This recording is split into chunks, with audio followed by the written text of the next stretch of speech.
నిషేధం అన్నారు, ఏమాత్రం అమలు చేయలేకపోయారు. ఇటు నిరుద్యోగులను మోసం చేశారు, యువతను మోసం చేశారు, మహిళలను మోసం చేశారు. ఒక్కరిని కాదు, అన్ని వర్గాలు ఉద్యోగులు అయితే తీవ్రంగా మోసం చేశారని చెప్పాలి. సిపిఎస్ రద్దు చేస్తామంటూ ఆ రోజు హామీ ఇచ్చారు. మన ప్రభుత్వం రాగానే వెంటనే సిపిఎస్ రద్దు చేస్తామంటూ హామీ ఇచ్చారు. కానీ ఆ హామీని నిలబెట్టుకోలేకపోయారు. మళ్ళీ ఇవాళ 99% హామీలను అమలు చేశామంటూ చెప్తూ ఇవాళ మేనిఫెస్టోని విడుదల చేయడం పట్ల ప్రజలందరూ కూడా కొంత చర్చ అయితే జరుగుతూ ఉంది కదా. ఎస్ నవీన్, డీటెయిల్ గా చూద్దాం. మనందరి ప్రభుత్వం 99% హామీలు అమలు చేసింది. మేనిఫెస్టోలో పెట్టిన వాటిలో దాదాపుగా అన్ని పూర్తి చేశాం. అక్కడక్కడ చిన్నా చితకా హామీలు మాత్రమే చేయలేకపోయాం. మన ప్రభుత్వం వల్ల అందరికీ మేలు జరిగింది. 2019 ఎన్నికల మేనిఫెస్టోపై జగన్ మాట ఇది. ఇచ్చిన హామీలో 99% అమలు చేసి చూపించామని ఘనంగా ప్రకటించుకున్నారు ఆయన. కానీ ఆ 99% లెక్క ఎలా తీశారు, ఏ హామీకి ఎంత వెయిటేజ్ ఇచ్చారు? ఆ 1%లోనే మహిళలకు చేసిన ప్రధాన వాగ్దానం మద్య నిషేధం ఉంది. యువతకు చెప్పిన మెగా డిఎస్సి భరోసా ఉంది. నిజానికి ఇలాంటి హామీలే 2019 ఎన్నికల్లో జగన్ కు అధికారాన్ని కట్టబెట్టాయి. అయితే అంత పెద్ద హామీలను జగన్ చిన్నవిగా మార్చేశారు. ఒక్కో హామీకి 1% కూడా తన అంచనాలో వెయిటేజ్ ఇవ్వలేదు.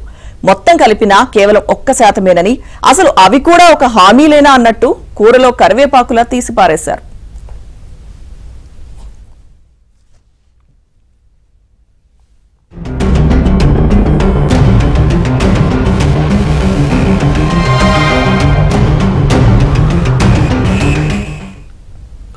వైసీపీ ఇచ్చిన హామీల్లో నెరవేర్చిన వాటికంటే నెరవేర్చినవే ఎక్కువ ఉన్నాయి. ఆ నెరవేర్చినవి కూడా పెద్దగా ప్రభుత్వంపై భారం పడనివే. తెలుగుదేశం ప్రభుత్వంలో సామాజిక పెన్షన్లను ఒకేసారి 1000 పెంచితే జగన్ ప్రభుత్వం 5 ఏళ్లలో 4 విడతలుగా 1000 పెంచింది. అది కూడా చివరి ఏడాది వరకు పెంచుతూనే ఉంది. ప్రభుత్వంపై ఎలాంటి ఆర్థిక భారం ఉండని అర్చకులకు రిటైర్మెంట్ విధానాన్ని ఈ ప్రభుత్వం రద్దు చేసింది. ఆర్టీసీలో ఎక్కువ ప్రయోజనాలు పొందే కార్పొరేషన్ ఉద్యోగులను ప్రభుత్వంలో విలీనం చేసి వారికిచ్చే ఆర్థిక ప్రయోజనాలను కుదించింది. చేయూత, కాపునేస్తం, అమ్మఒడి పథకాలను 5 ఏళ్లు ఇస్తామని హామీ ఇచ్చి 4 ఏళ్లు ఇచ్చి చేతులు దులుపుకుంది. కేంద్రం ఇచ్చే 6,000తో కలిపి రైతు భరోసా అమలు చేస్తోంది. 2.3 లక్షల ఉద్యోగ ఖాళీలు భర్తీ చేస్తామని కేవలం 5,000 ఉద్యోగాలు ఇచ్చింది. ఫీజు రియంబర్స్మెంట్ 100% ఇస్తామని హామీ ఇచ్చి ఏటా 3 త్రైమాసికాలు పెండింగ్ పెడుతోంది.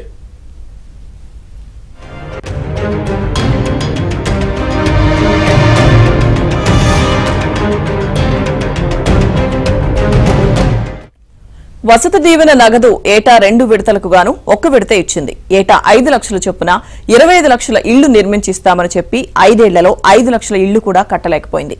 ఇలా ఏ హామీని సక్రమంగా అమలు చేయని జగన్ ప్రభుత్వం 99% హామీల అమలు అని ఎలా ప్రకటించుకుందో ఎవరికీ అంతుపట్టడం లేదు. పోనీ జగన్ చెప్పినట్లుగా 99% హామీలు నెరవేర్చారు అనుకుంటే అమలు చేసిన హామీల్లో దేనికెంతో జగన్ స్పష్టంగా చెప్పి ఉండాల్సిందే. అలా చెప్తే అసలు గుట్టు బయటపడుతుంది. కాబట్టే 99% అని పాట పాడుతున్న ఆయన వాటిలో చేసినవేంటి అనేది మాత్రం చెప్పడం లేదు.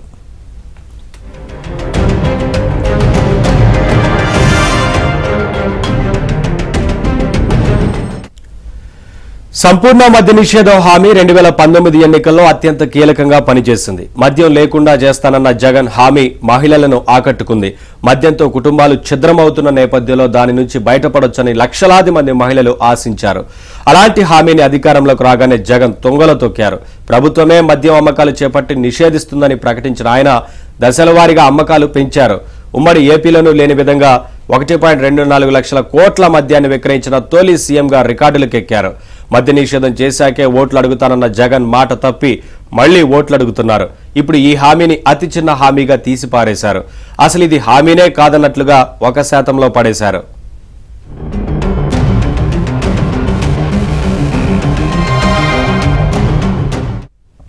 ఏపీఎస్ ఆర్టీసీ సిబ్బంది 2020 జనవరి నుంచి విలీనమైన 2022 సెప్టెంబర్ నుంచే 49,000 మందికి ప్రభుత్వ ఖజానా నుంచి జీతాలు వస్తున్నాయి. అయితే ఆర్టీసీ ఆదాయం నుంచి సుమారు 125 కోట్లు ప్రతి నెల ప్రభుత్వం తీసుకుంటోంది. సిబ్బంది జీతాలకు నెలకు 285 కోట్లు ప్రభుత్వం చెల్లిస్తుంది. ఆ 125 కోట్లు పోను ప్రతి నెల 160 కోట్లు మాత్రమే చెల్లిస్తుంది. అయితే ప్రతి నెల 300 కోట్ల చొప్పున ఏడాదికి 3,600 కోట్లు తానే భరిస్తున్నట్లు జగన్ చెప్పారు. మీరిచ్చేది ఎక్కువ చేసి చెప్తారు, మా నుంచి తీసుకునేది కూడా చెప్పాలిగా, దీన్ని అబద్ధం కాక మరేమంటారు అంటూ ఆర్టీసీ సిబ్బంది ప్రశ్నిస్తున్నారు.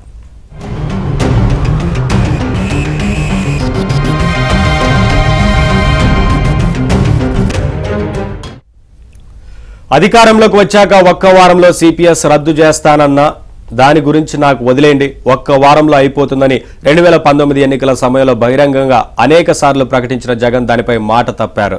4.5 ఏళ్లు దానిపై మౌన వ్రతం చేశారు. ఇక ఎన్నికలు వస్తున్నాయన్న తరుణంలో పాత పెన్షన్ విధానం స్థానంలో గ్యారెంటీడ్ పెన్షన్ విధానం తెరపైకి తెచ్చారు.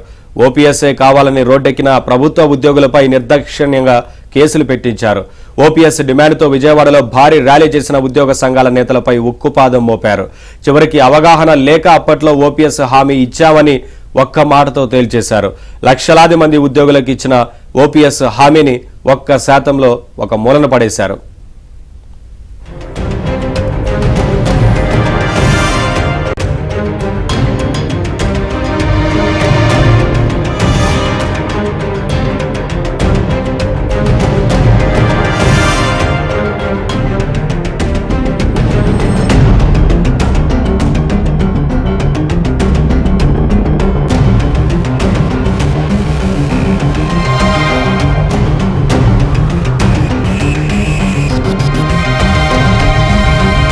కూడా ఈ మధ్యకాలంలో చేస్తున్నటువంటి ఎన్నికల ప్రచార కార్యక్రమం కావచ్చు, మేమంతా సిద్ధం బస్సు యాత్రలో కావచ్చు, ఇదే అంశాన్ని పదే పదే చెబుతున్నారు. దీంతో పాటు ఆయన తన గొప్పలను ఒకవైపు చెప్పుకుంటూ చంద్రముఖి, వదలబొమ్మాలి లాంటి డైలాగులను పదే పదే వల్లి వేస్తున్నారు. అయితే ప్రజలు మాత్రం వీటిని సీరియస్ గా తీసుకోవడం లేదు. నిన్న తాడిపత్రి, కందుకూరు, వెంకటగిరిలో కూడా జరిగిన సభల్లో కూడా ఇదే విధమైనటువంటి స్పీచ్లు ఇవ్వడం జరిగింది. అదేవిధంగా ఆయన ఏదైతే హెలిప్యాడ్ వద్ద కూడా నిన్న ఒక యువకుడు హల్చల్ చేసిన పరిస్థితి అయితే ఉంది. తిరుపతి జిల్లా వెంకటగిరిలో సీఎం తిరుగు ప్రయాణం అవుతుండగా హెలిప్యాడ్ వద్దకు యువకుడు దూసుకొచ్చాడు. పోలీసుల అధికారులు అతన్ని గట్టిగా పట్టుకోవడంతో హెలిప్యాడ్ నుంచి దూరంగా తీసుకెళ్లిపోయిన పరిస్థితి అయితే ఉంది. ఇక బాంబ్ స్క్వాడ్ క్షుణ్ణంగా తనిఖీ చేసి అతను సెల్ఫీ కోసం వచ్చినట్లుగా కూడా నిర్ధారించిన పరిస్థితి అయితే ఉంది. మరోవైపు జనాలు సీఎం రాక కోసం అని చెప్పి భారీ ఎత్తున అక్కడ తరలించిన జనాలను నడి ఎండలో నిల్చోబెట్టిన పరిస్థితి అయితే ఉంది.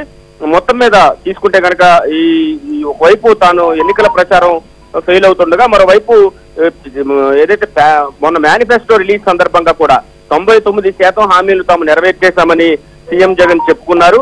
అయితే 99%లో కీలకమైన హామీలన్నీ కూడా ఆయన విస్మరించినట్టుగా మనకు స్పష్టమవుతోంది. ముఖ్యంగా తీసుకుంటే కనుక మద్య నిషేధం, 2019 ఎన్నికల్లో మహిళలు మద్యంతో చిత్రం అవుతున్నటువంటి బతుకులు బాగుపడతాయని భావించిన పరిస్థితి అయితే ఉంది. దీంతో మద్య నిషేధానికి సంబంధించి వారు చాలా ఆశలు పెట్టుకున్నారు. అయితే దశల వారీ మద్య నిషేధం చేస్తాం, షాపులు తగ్గిస్తామని చెప్పిన జగన్ అది చేయకపోగా చరిత్రలో ఏ సీఎం కూడా అమ్మనంత మద్యాన్ని ప్రభుత్వమే అమ్మించింది. 1,25,000 కోట్ల రూపాయల మద్యం ఆదాయాన్ని అయితే గడించిన పరిస్థితి అయితే మనకు కనిపిస్తున్న పరిస్థితి అయితే ఉంది. మద్యంతో పాటు అనేక హామీలు అమలు ఇచ్చిన పరిస్థితి అయితే ఉంది. ముఖ్యంగా జీతాల విషయంలో, సిపిఎస్ విషయంలో కూడా సిపిఎస్ ను రద్దు చేసి ఓపీఎస్ ని తీసుకొస్తాం వారం రోజులు అని చెప్పారు. అది సాధ్యం కాదు, మేము చేయలేమని చెప్పేసి చేతులు ఎత్తేసిన పరిస్థితి అయితే ఉంది. ఇది కూడా 1%లోనే వస్తుందనే విధంగా చెప్పిన పరిస్థితి అయితే ఉంది. ఇక జాబ్ క్యాలెండర్ విషయంలో ప్రతి ఏడు జాబ్ క్యాలెండర్ ఇస్తాము ఉద్యోగులకు సంబంధించి అని చెప్పారు. జాబ్ క్యాలెండర్ అనేది అసలు కనుచూపు మేరలో కనిపించిన పరిస్థితి. యువత తీవ్ర నిరాశ నిస్పృహలకు ఉద్యోగాలు లేక వెళ్ళిపోతున్న పరిస్థితి.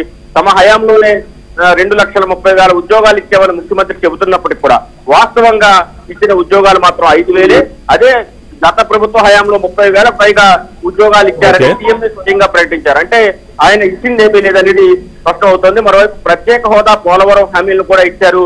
పోలవరాన్ని వెంటనే తమ అధికారంలోకి వచ్చిన వెంటనే పూర్తి చేస్తా ఉన్నారు, ప్రత్యేక హోదా సాధిస్తా ఉన్నారు.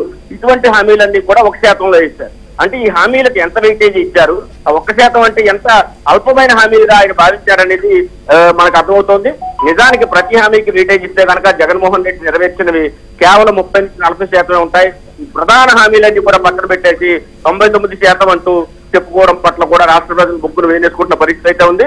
ఎట్టి పరిస్థితుల్లో ముఖ్యమంత్రి జగన్మోహన్ రెడ్డి ఈ హామీలన్నీ కూడా నెరవేర్చాకే ఆయన పూర్తిగా మేనిఫెస్టో నెరవేర్చామని చెప్పుకోవాలని కూడా విపక్షాలు ఆరోపిస్తున్న పరిస్థితి అయితే ఉంది. ఒక 25 లక్షల ఇల్లుకు 5 ఏళ్లలో కడతాం, సంవత్సరానికి 5 లక్షలు తప్పదని చెప్పారు. ఇప్పటి వరకు 5 లక్షల ఇల్లు కూడా కట్టిన పాపాన పోలేదు. దీంతో నిన్న మొన్న మంగళగిరి పల్స్ కార్యక్రమంలో కూడా చాలా మంది తమకు ఇళ్లు కానీ ఇళ్ల స్థలాలు కానీ రాని పరిస్థితి ఉందని కూడా రాష్ట్ర ప్రజలు చెబుతున్న పరిస్థితి. ఇవన్నీ కూడా గ్యారంటీ లెక్కలు మాత్రం చెబుతూ 99% హామీలు నెరవేర్చేస్తామని ముఖ్యమంత్రి చెబుతున్నారు. ఇదే సమయంలో ఆయన మేమంతా సిద్ధం, అదేవిధంగా ప్రస్తుతం జరుగుతున్న ఎన్నికల ప్రచార సభల్లో కూడా విపక్షాలపై చేస్తున్న డైలాగులు కూడా అంతగా ప్రజల్లోకి వెళ్ళకపోవడంతో వైసీపీ శ్రేణులే పునరాలోచనలో పడిన పరిస్థితి అయితే కనిపిస్తోంది. Right, thank you.